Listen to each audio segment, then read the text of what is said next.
Hi guys, Mr. O back with a read aloud, another read aloud, and we're going to start a chapter book starting this week, and we're going to keep reading it until we finish the book.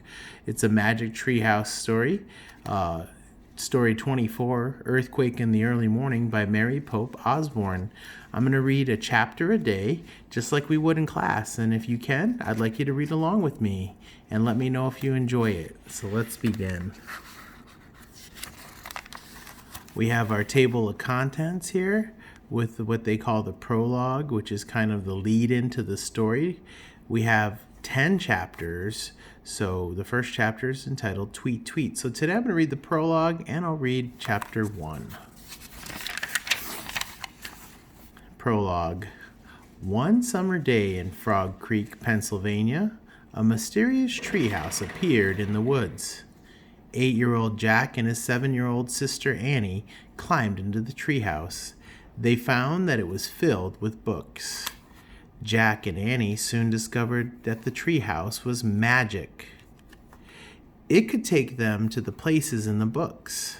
All they had to do was point to a picture and wish to go there. Along the way, Jack and Annie discovered that the treehouse belongs to Morgan Le Fay. So it's giving you some background information about our characters. Morgan is a magical librarian from Camelot, the long-ago kingdom of King Arthur.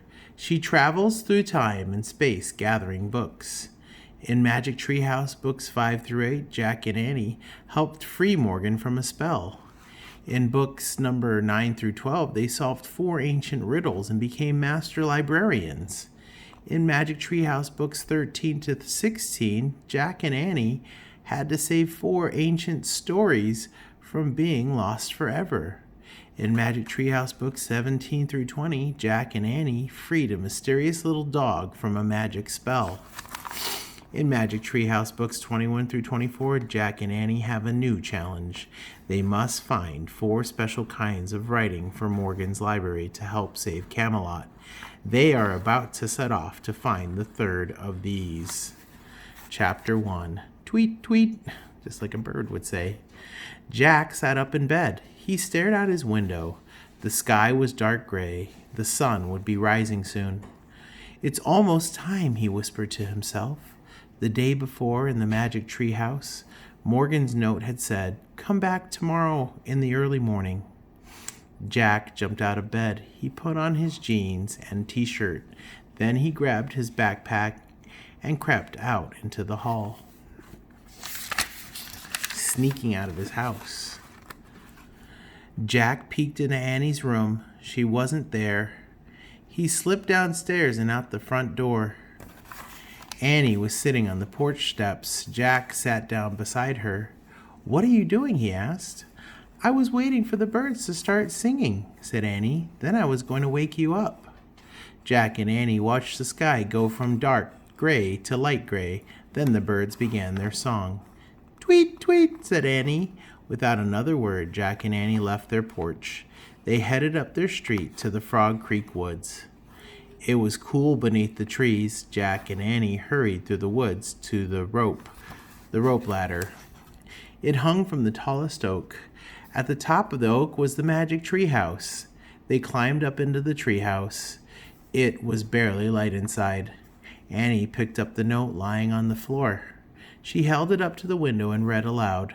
"Dear Jack and Annie, Camelot is in trouble. To save the kingdom, please find these 4 special kinds of writing for my library. Something to follow, something to send, something to learn, something to lend. Thank you, Morgan." Jack took a deep breath. "Okay," he said. "We have our first special writing, a list from the Civil War." "We have the second," said Annie, "a letter from the Revolutionary War."